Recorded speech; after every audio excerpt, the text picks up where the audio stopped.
The first time I noticed my new neighbor bending over, I told myself I was being weird. That's the thing about moving into a quiet neighborhood as a married woman in her 30s. You don't want to be the paranoid one. You don't want to be the jealous one.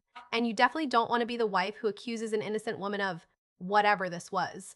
So I smiled, I waved, I went back inside, I pretended the tightness in my stomach was just my coffee. Her name was Kendra. She moved into the house next door at the beginning of October, right when the trees were turning and everyone in our cul-de-sac started doing the annual, look how charming our lives are routine. My husband Tom and I had lived in our place for 3 years. It wasn't fancy, but it was ours. We had a small fenced backyard, a modest front porch, and a driveway that fit one car if you parked like you respected geometry. We also had a rhythm. Tom left for work at 7,015. I left for work at 8,005. At 6,000 feet, we tried to sleep. We weren't the kind of couple that fought loudly. We were the kind that talked things to death. Maybe that's why I tried to talk myself out of what I was seeing. Because what I was seeing was this. Every morning around 7,000 mundane, Kendra would appear in her front yard. Always right before Tom walked out, she would be doing something.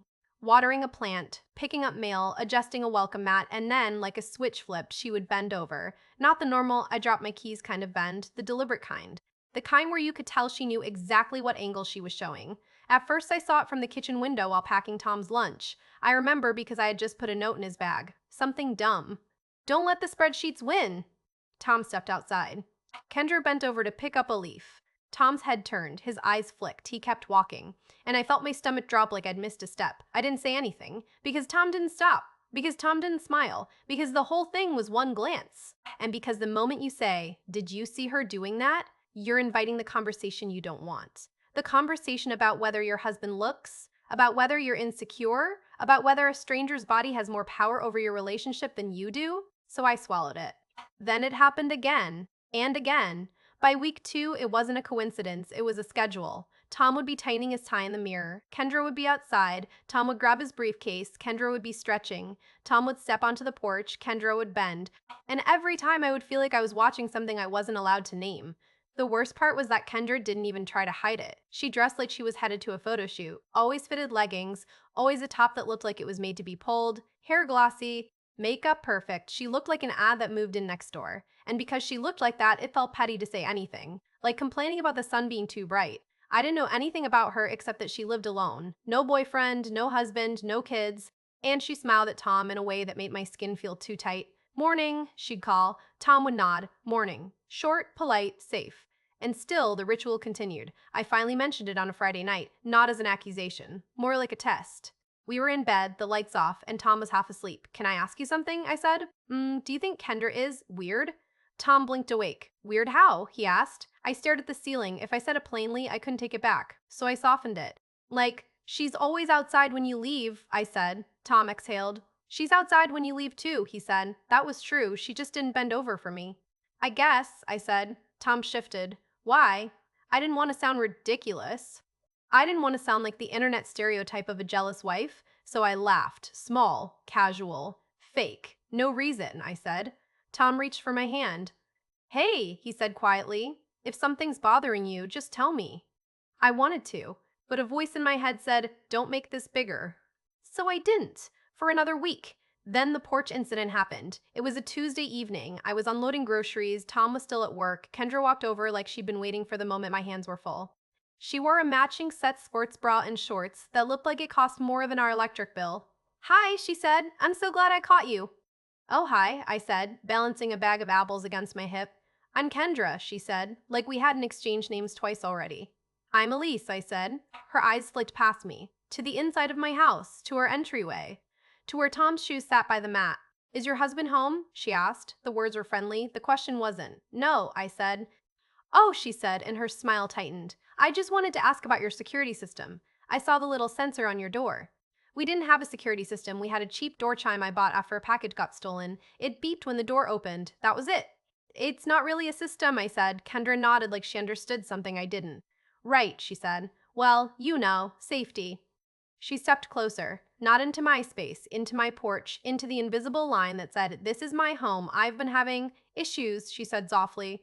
Issues? I repeated. Kendra glanced around like someone was listening. Someone has been watching me, she said. My heart stuttered, because the first thought that hit me was Tom, not because I believed it, but because Kendra wanted me to think it. Watching you how? I asked. Kendra shrugged. You know, when I'm outside, when I'm bending down to do yard work, she said it like a joke, like a confession, like bait. I forced my face into something neutral. That's awful, I said. Kendra's eyes locked onto mine. You'd be surprised who it is sometimes, she said. Then she smiled again. Big, bright, unbothered. Anyway, she said, if you have recommendations for cameras or whatever, let me know. She turned and walked back to her house like she hadn't just dropped a grenade on my porch. I stood there holding groceries and feeling like I was the one being watched. That night I told Tom, not about the bending, not yet. I told him about the conversation, about someone watching her, about how she said it, the way she looked at me. Tom listened, silent. Then he set his fork down. That's weird, he said. Right? I said. Tom's jaw tightened. She asked if I was home, he said. I nodded. She asked specifically, I said. Tom leaned back. Elise, he said. Do you think she's trying to… He stopped. He didn't want to say it either. I don't know what she's trying to do, I said. We sat with that. For 2 days, the morning ritual paused. Kendra wasn't outside. Tom left. No bending, no morning. My shoulders loosened like I'd been holding them up around my ears for weeks. Then, on the third day, it came back. Harder. Kendra was outside at 7:12. She had a rake. She raked the same patch of leaves over and over like she didn't know what raking was supposed to accomplish. Tom stepped out. Kendra glanced up, smiled, then bent over with the rake handle between her hands like she was posing for a magazine. Tom didn't look, not obviously.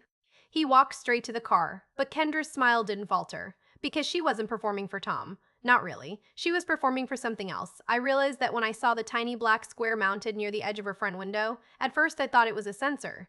Then I saw the lens. It faced our driveway, not her porch, not her door, our driveway, our front steps, the exact line Tom walked every morning. I stood in my kitchen window holding my mug, staring so hard my eyes dried out. The camera was small, discreet. The kind of thing you wouldn't notice unless you were already looking. And I was. My first thought was that maybe she was just cautious. Maybe she'd had break-ins. Maybe she was nervous living alone.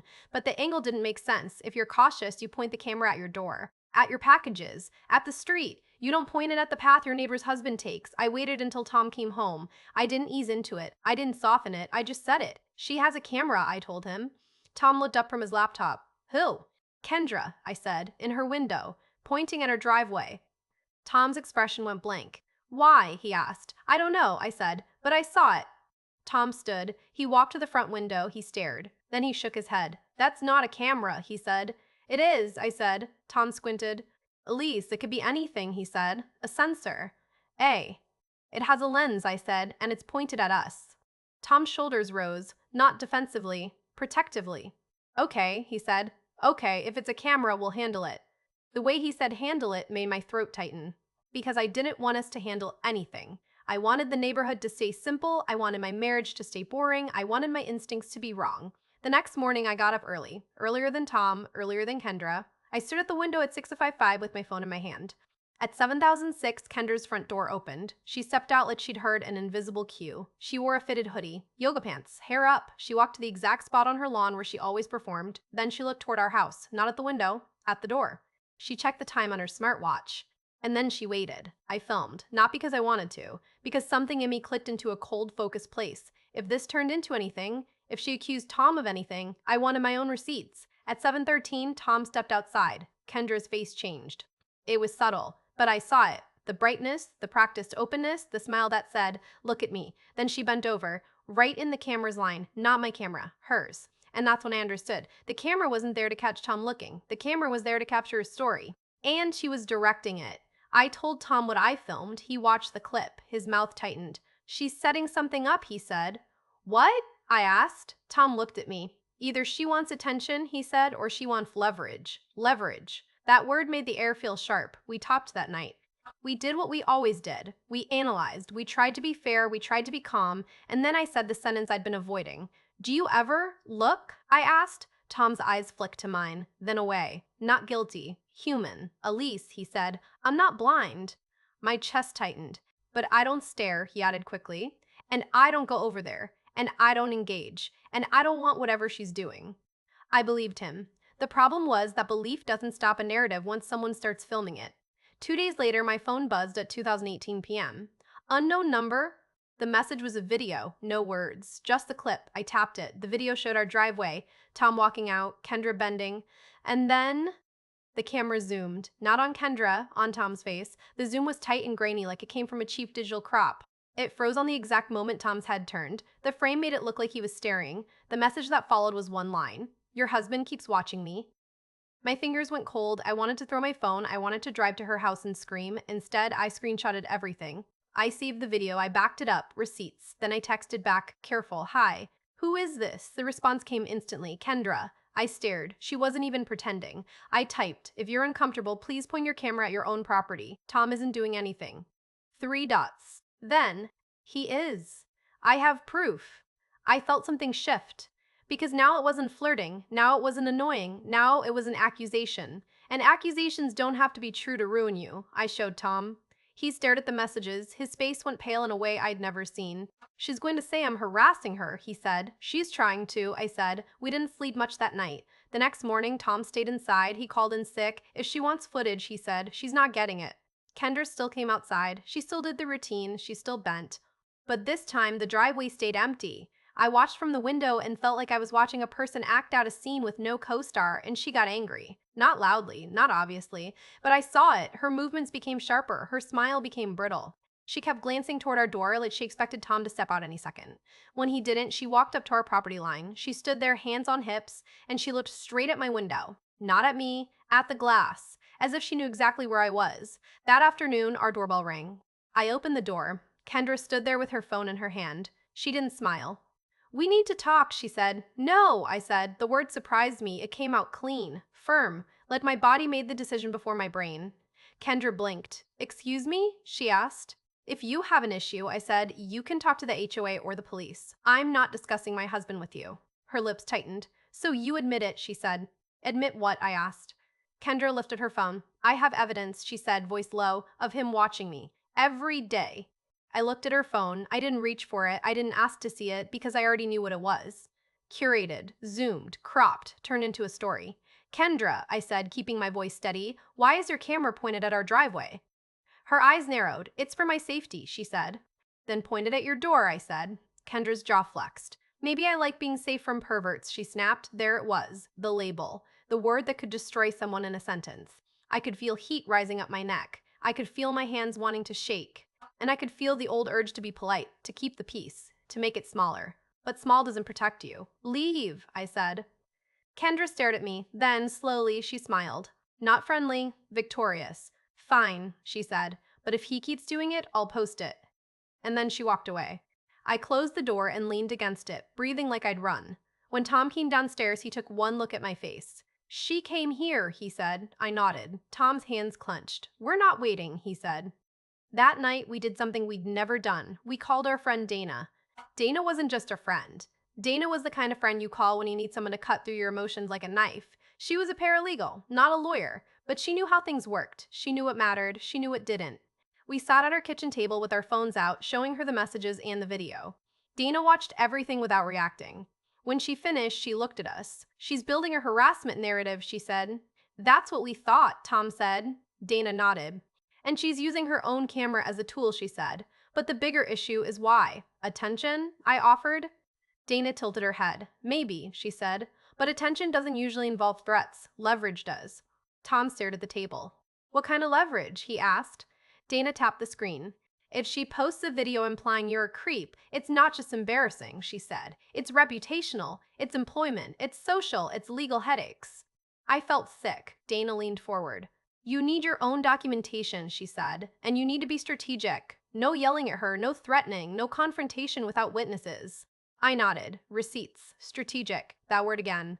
The next day, we installed cameras, not to spy, to protect. One facing our driveway, one facing our porch, one in the backyard. We also set up a simple routine. Tom would leave through the garage when possible. If he used the front door, he'd keep his eyes forward. No glances, no engagement, no fuel. I would keep filming from inside when I saw Kendra outside. Not her body, her timing, her routine. The way she checked her watch, the way she positioned herself, the way she looked toward her window before bending. And for a few days, it worked. Then Kendra escalated. It started small. She moved her camera, not away from us, closer. I noticed it one morning. The little black square was no longer in her front window. It was mounted outside, under the eave, angled, deliberate, and next to it was something else, a second lens. This one pointed at our front window, at my kitchen, at the exact place I stood when I watched her. My throat tightened, because now it wasn't about Tom, now it was about me. I texted Dana. She added a camera aimed at our window. Dana replied a minute later, document it, don't touch it, check local laws about exterior cameras, press recording audio. I didn't even know what our local laws were. I just knew that the feeling in my body had changed. This wasn't neighborhood drama. This was a threat.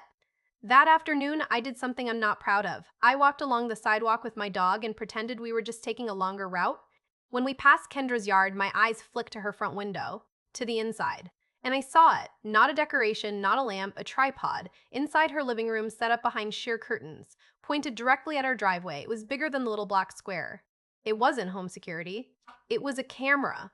The kind creators use, the kind that records in high definition, the kind you don't set up unless you want content. My hands went numb around the leash. I kept walking. I didn't look back, because I had the sudden, terrifying sense that if I did, she'd be filming my reaction too.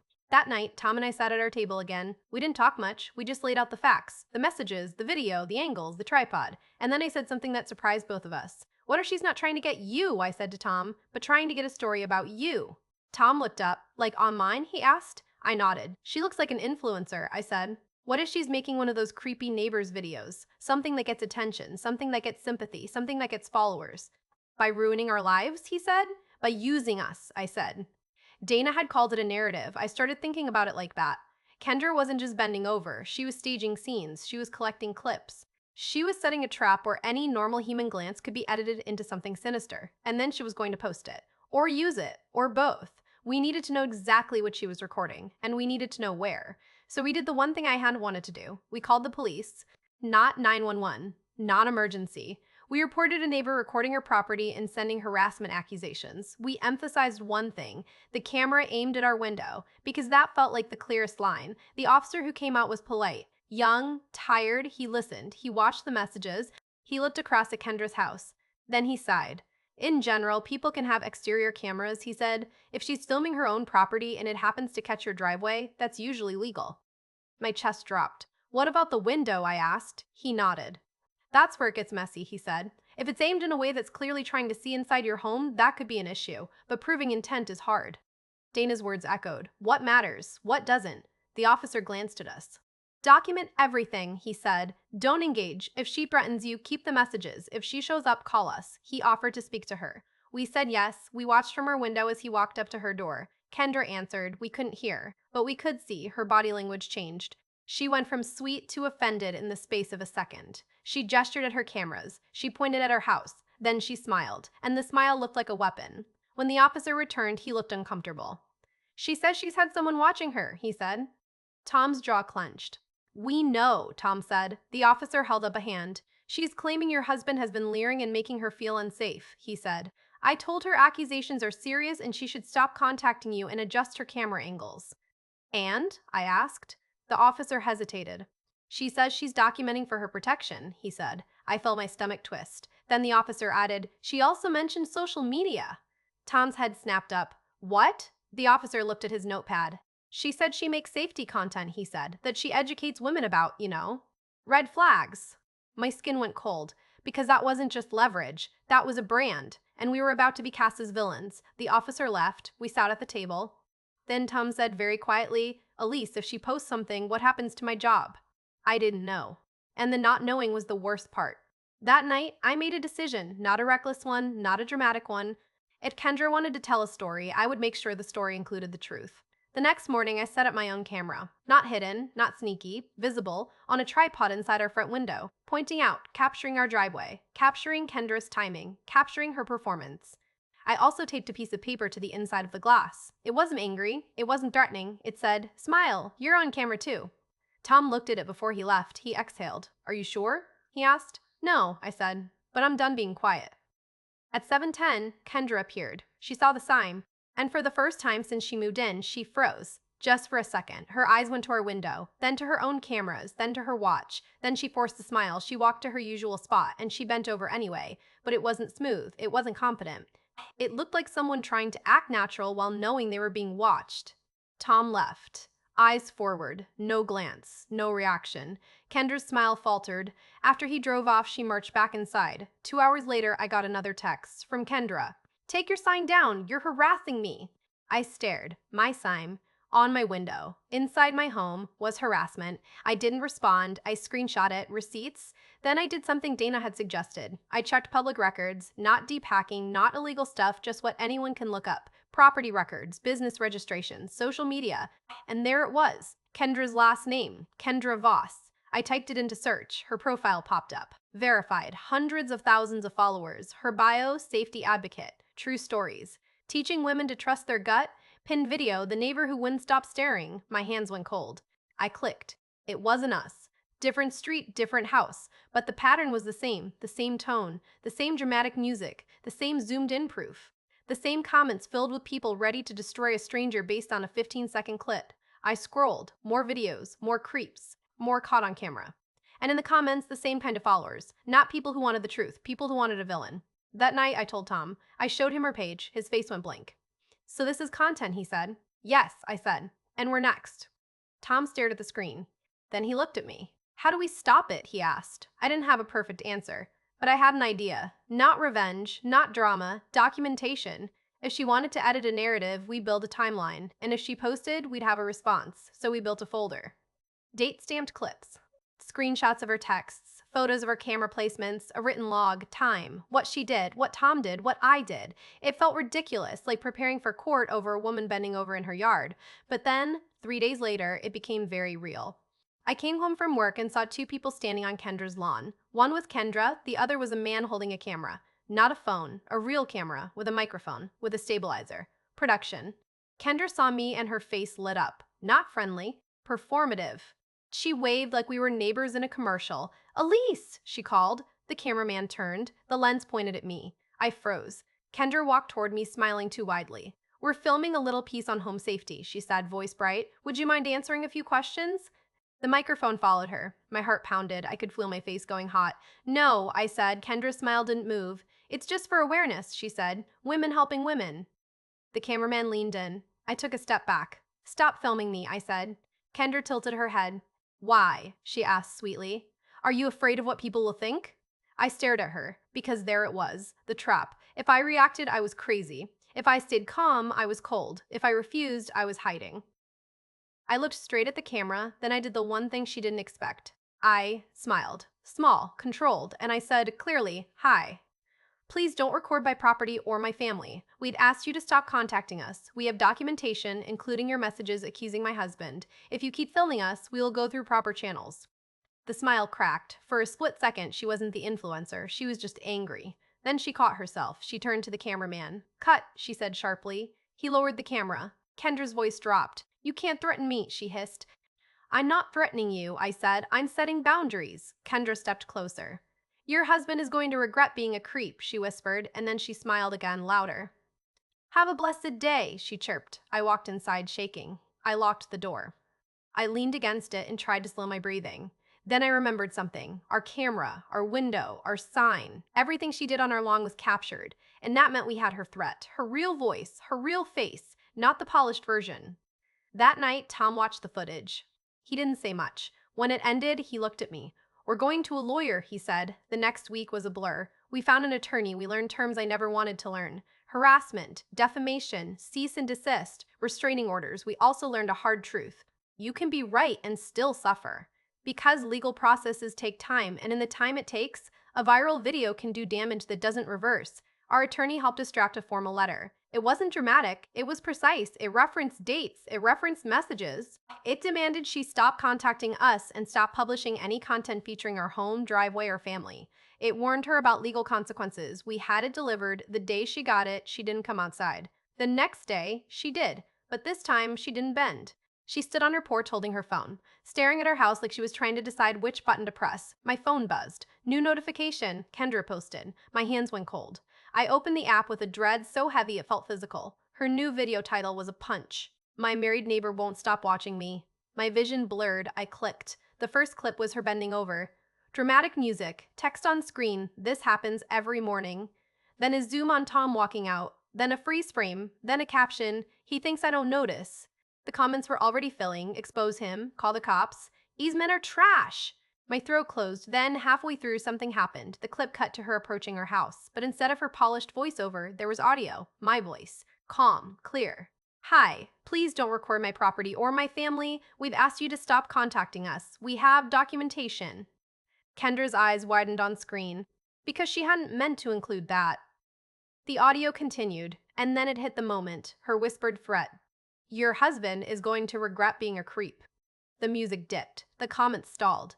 Then they shifted. Wait, why is she threatening them? This doesn't sound like a victim. Why is she filming their house? My hand shook. Because I realized something.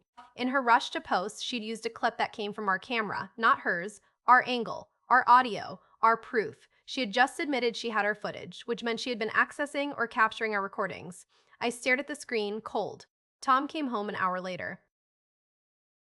He watched, silent. Then he said, How did she get our video? The question hung in the air, heavy, dangerous, because we hadn't shared it. Dana hadn't shared it, the lawyer hadn't shared it, and yet there it was, public, viral, with our voices, with her threat. We called the police again. This time, it wasn't about camera angles, it was about access. Our officer came back, he watched the video, his expression changed. How did she get this? He asked. That's what we want to know, Tom said. The officer nodded slowly. If she accessed your device or network, he said, that's a different situation. Different. Serious. Not messy. We checked our camera system, we changed passwords, we checked logins, and there it was. An unknown device, connected 2 nights before. IP address? Local. Close. My stomach dropped. Kendra hadn't just been filming us, she'd been inside our digital space. Tom looked at me. She hacked us, he said. I couldn't speak. Because the word hacked sounded like movies, like something that happens to other people, not to couples with a modest porch and a boring routine. The officer took photos of the logs. He asked for copies. He asked for the message history. He asked for the dates. Our folder of receipts suddenly felt like the smartest thing we'd ever done. That evening, Kendra deleted the video. No apology, no explanation, just gone. But screenshots live forever. And so do other people's reactions, because even after she deleted it, people had already saved it, reposted it, commented on it, and when it got reposted with the part where she threatened us, with the part where she was caught using our footage, with the part where she looked like the aggressor. The narrative flipped. Hard. Overnight, Kendra wasn't brave. She was fake. She was dangerous. She was setting men up. I didn't celebrate, because the internet flipping on someone doesn't feel like justice. It feels like another machine choosing a new target, and I knew how that felt. 2 weeks later, a moving truck pulled into Kendra's driveway. I watched from my kitchen window, the same place I'd watched her bend. Boxes, furniture, the tripod, the cameras, all of it carried out. Kendra didn't look at our house, not once. She kept her sunglasses on, she kept her jaw set, she moved like someone trying not to show fear. Tom stood beside me. We didn't touch, we just watched. Do you think she'll do this to someone else? Tom asked. I swallowed. Probably, I said. Because people like Kendra don't just stop, they shift, they rebrand. They find new neighborhoods, new targets, new stories. After the truck left, our street felt quiet in a way that made my ears ring. I thought I'd feel relief. I did. But underneath it was something else. Grief. Not for her. For the innocence I didn't realize I'd had.